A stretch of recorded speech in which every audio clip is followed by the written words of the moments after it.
Listen, the amount of shopping malls here in Chinese cities is absolutely preposterous. I could not believe my eyes when I first came here. We're about to go and check out a brand new one right in the heart of Shenzhen, super modern. Stick with us and we'll check it out.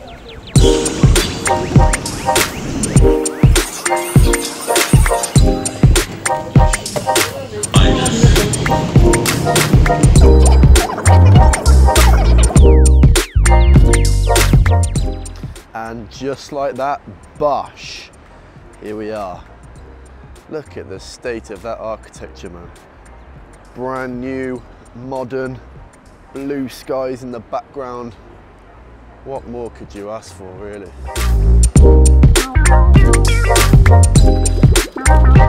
So this is in a place called Guiwan. So it's in the Nanshan district of Shenzhen. And this is one of the newly built shopping malls, and I must say it's pretty impressive at first sight. It just, as I just said before at the start of the video, it just blows my mind that they're still building massive shopping malls. Like, if you've been to a Chinese city, especially like the biggest ones, Shenzhen, Guangzhou, Beijing, Shanghai, literally you can walk for 5 minutes and you'll see multiple shopping malls. There's loads, and it makes you wonder, like, how are there this many people buying so much stuff? Like, you would think there's enough, but you got to remember the Chinese have an unbelievable spending power, you know? The rising middle class, the average person is getting a lot more wealthy, and you know, they've got money to spend. And they've got a bit of a society that likes to spend money and likes to kind of flaunt the money that they've got. So it sums up to the perfect economy, the perfect society for a functioning economy. And we're gonna have a little walk around here anyway and see what we can find. And I'll show you just what a shopping mall is like in China. Look at this, you got fancy whiskey bars, you got tea shops, plenty of tea shops everywhere you go. I actually found out recently that that's a southern Chinese thing as opposed to a northern Chinese thing, because I had a friend down from the north, he's from Beijing, and he came down and he had this fruit tea and he was amazed. He was like, oh, we don't get this kind of stuff in the north. I was quite surprised because I thought it was just a Chinese thing in general. But actually, these milk tea shops and these fruit tea shops are becoming a worldwide phenomenon. My grandparents, they called me the other week and they were like, Ollie, you got to tell me what this bubble tea is. They said they found a new bubble tea shop in their hometown and kids are queuing up for half an hour for one. They said, you're going to have to let me know, what is it, a Chinese thing? So they were kind of intrigued, they were making me laugh. But yeah, bubble tea. It's getting around the world. I'm not the biggest fan of bubble tea myself. I do have it occasionally. But yeah, it's good to know anyway. Here we go, we've got a view from the other side. I tell you what, the Chinese are very good at building infrastructure. And I'm pretty sure you will have already known that. But it's like, nothing phases them, man. They just build and they build and they build some more. Look at that. Now you might be wondering, right now you can't see too many people around, and it is the 31st of December. It's the last day of 2021. Last day of the year, and it's about 3:30 p.m. so most people are at work because it's a Friday, so there are not too many people around, which is kind of why I wanted to come, because if you come here on a Friday, if you come here on a Saturday or a Sunday, holy smokes, there are a lot of people. You know, if you want to go to a restaurant, you might have to queue like 1 or 2 hours to be able to get in, which is something I can't do. I don't really like queuing to eat. When I'm hungry, I want to eat. So I tend to come to these kinds of places in the weekdays. Right up, I'm gonna head inside, show you what's about. Better get masked up,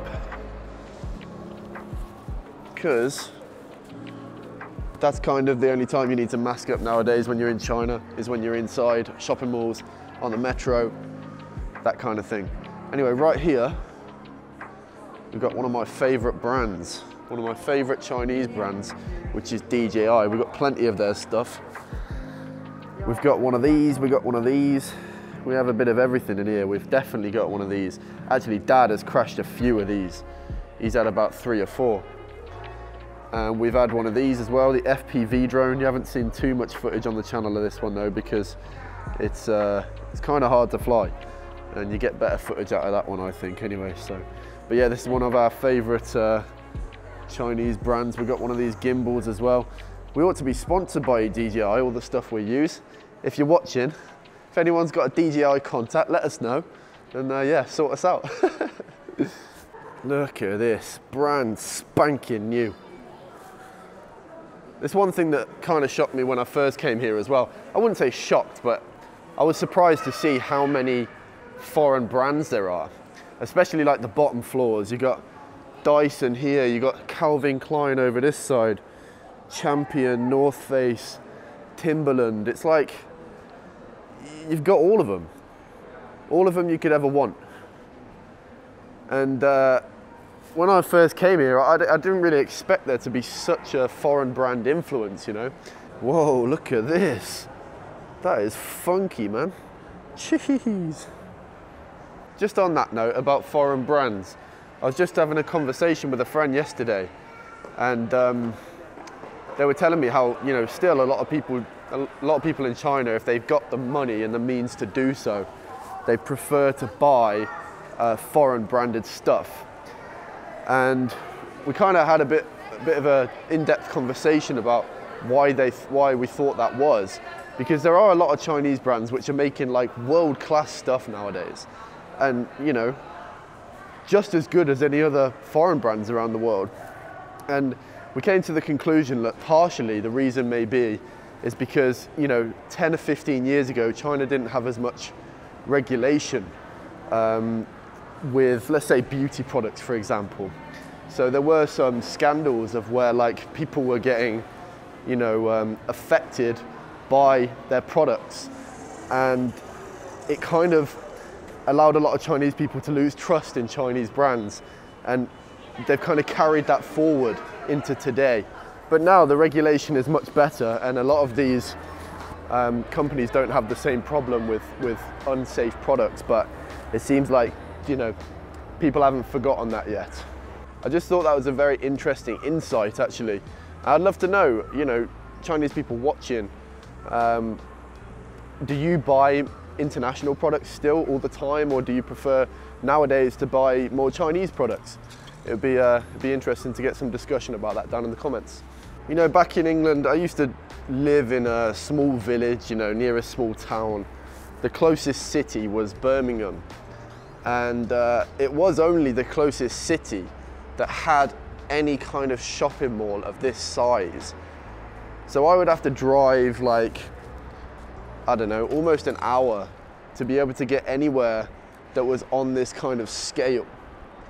And obviously it's different because I do live in a city now, but I have a little electric bike, and I can literally take that electric bike 5 minutes in all different directions, and I'll get to 5 different shopping malls of this size. I mean, let me, you know, be clear, they're not all this modern. Some of them were built sort of 5-10 years ago, but I just find it bonkers. Look at these Teslas here, bright, gleaming red, blue here. Another blue one over here. There's 4 right next to each other. Oh, okay, some kind of advertising. I was thinking it was just a coincidence, but no, they got some Tesla advertising going on over here. That's another thing there's plenty of in China is foreign brand cars. You see absolutely loads of German cars, of Japanese cars, Mercedes, BMWs. Even like Lamborghinis and Ferraris, you see plenty of them. Look at these little toy ones here. Oh my God, I would have loved to have that when I was that age. This kid thinks he's the Donny Don. Whoa, no, he's crashed into the wheel. Whoa, he's off. Starbucks. I'm sure Starbucks must get the first word of when any new mall is opening, because no matter which mall it is, they have the prime position every single time. I reckon someone's leaking information to good old Starbucks and letting them get first dibs on where to go. But anyway, ladies and gents, that's a quick one. Just wanted to show you around one of the brand new shopping malls here in Shenzhen, China. Hopefully you did enjoy this video. Let me know how this compares to the malls where you live, and we will see you in the next one. For now, just before I forget, there's a video over here that you might like. It's the one YouTube recommends you next, so let's see if they're right and if you like it. We will see you in the next one. For now, take care.